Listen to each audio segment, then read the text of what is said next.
Right, hello everyone, welcome back to a brand new video. So today we're going to be tackling the Focus. So as you can see there, the Focus is just been MOT'd and it's all been passed.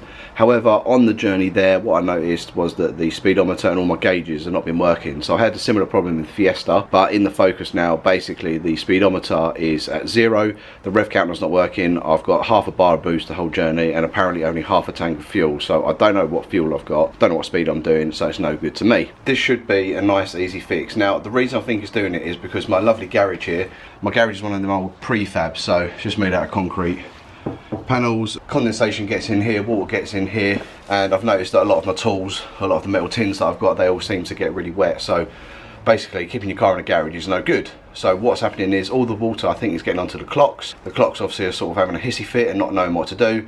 So I'm going to take those out now and get them all cleaned up. So I've got WD-40 contact cleaner. I'm going to get the clocks out and sort of show you how to do that. It's fairly simple. I think it's about 5 screws that you need to undo, and then obviously the power clip at the back. This is quite a common problem on the Focuses from what I've been told. So obviously there's a little how-to on what to do. We'll see if it actually works. I'll try and show you now what the car's actually doing. So we're in the car now. I know what's going to happen is I'm going to start it up and it's actually going to work. But what you should see is that normally the fuel gauge there would be at 0, and you can see it was at halfway.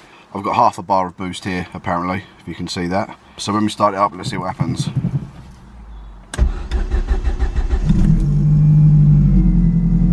Right, yeah, so look, as you can see there's no revs, speed's not going to matter, but that should be at 0, the boost gauge, and the rev should definitely not be flat, they should be around about the 1000. So I'm going to take this out and show you what to do.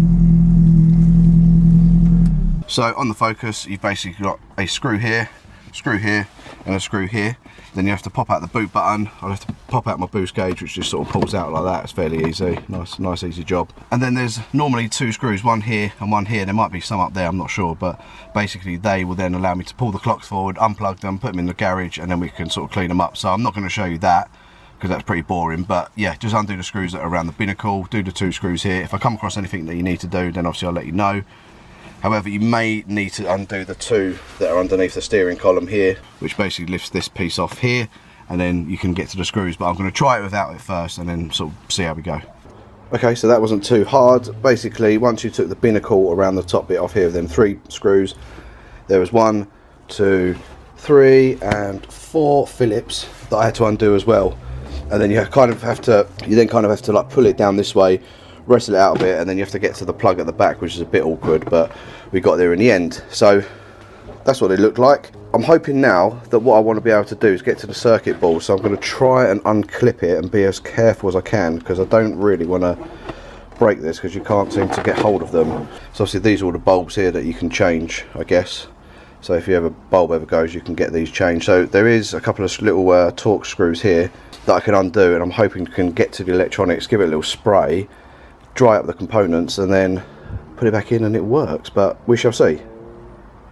Right, so I got this off. I'm doing this on my phone because it's actually better at low light than the camera. So in here you should be able to see that that is looking a bit rusty. So obviously condensation is forming on these here, as you can see, and I think it's just messing around with like the diodes and transistors and I don't know what it is in there. So basically I've got this stuff, WD-40 Specialist Contact Cleaner. Going to clean all these bits up inside here. I don't really want to pull this all away. I'll probably give the back a bit of a clean up and hope for the best. I'm either going to fix it or break it, but let's see.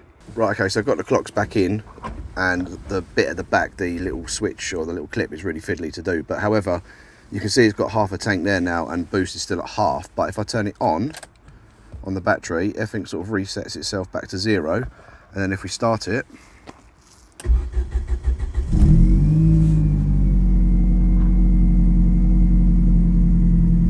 everything's there. So it's telling me I've got a quarter of a tank, but I don't trust that really, because the boost gauge keeps moving every now and again. It will like flick up and down. The revs I do trust, and obviously the speedo I don't know because I'm not moving, so I'll have to test that tomorrow when I drive it. I think it's going to settle down and sort itself out. If not, what I'll do is I'll take this back out again, bring it inside, and then we'll use a hairdryer and hairdry it. But for now, I think that's problem fixed. I'm happy with that. I've got revs. As long as I've got a speedo tomorrow and don't get myself in trouble on the motorway, then I'll be a happy man. But yeah, watch when I turn it off, goes down and then springs back up again. So it's not happy with itself. I've sprayed it with the silicone stuff, so let's hope that this kind of rectifies it. Sometimes I used to come out of a night time and it was like this anyway.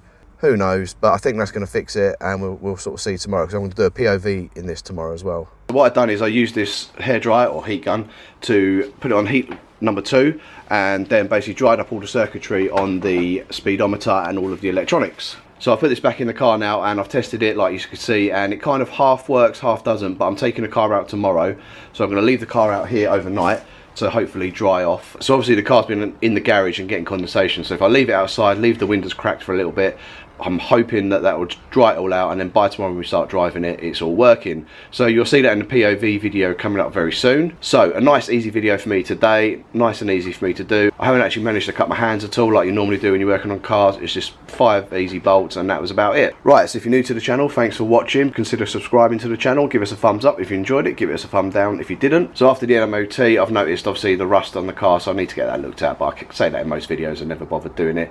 When it comes to summer though, however, I will be doing it. So thanks for watching, I'll catch you in the next one.